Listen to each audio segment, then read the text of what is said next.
Hello everyone, my name is Syler Thomas and I am the Student Ministries Pastor and the O1 Venue Pastor at the Lake Forest campus. Well, this is a Holy Week unlike any other our generation has experienced. And on this Holy Tuesday, it's traditionally when it's understood that Jesus predicted his own death. And it's recorded for us here in John 12, starting in verse 23, which I'll read for you. Jesus replied, "The hour has come for the Son of Man to be glorified. Very truly I tell you, unless a kernel of wheat falls to the ground and dies, it remains only a single seed. But if it dies, it produces many seeds. Anyone who loves their life will lose it, while anyone who hates their life in this world will keep it for eternal life." This is perhaps one of the most challenging aspects of the Christian life. We are all, in our nature, glory seekers. We want to win. We want victory. And Jesus says that the hour has come for the Son of Man to be glorified. So his disciples had to be thinking, yes, this is what we've been waiting for. Glory, that's what we want.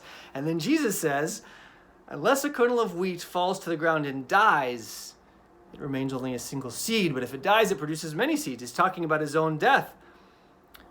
Well, this month, I have been reminded time and again, over and over, how much I love my life.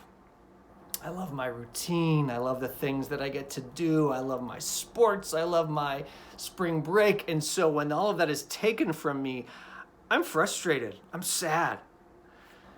So the question is there an opportunity to lean into this moment and follow Jesus's example?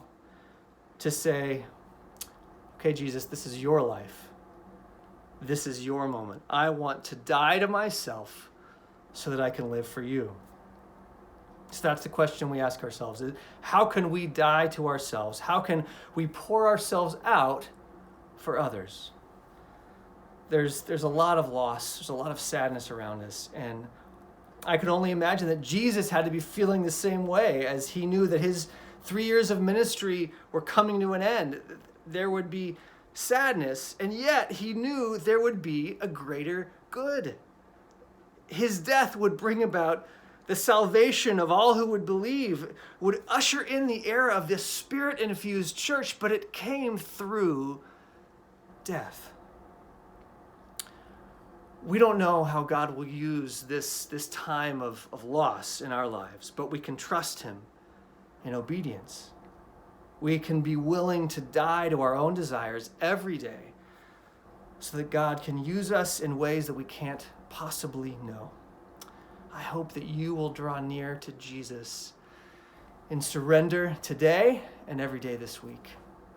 Peace be with you.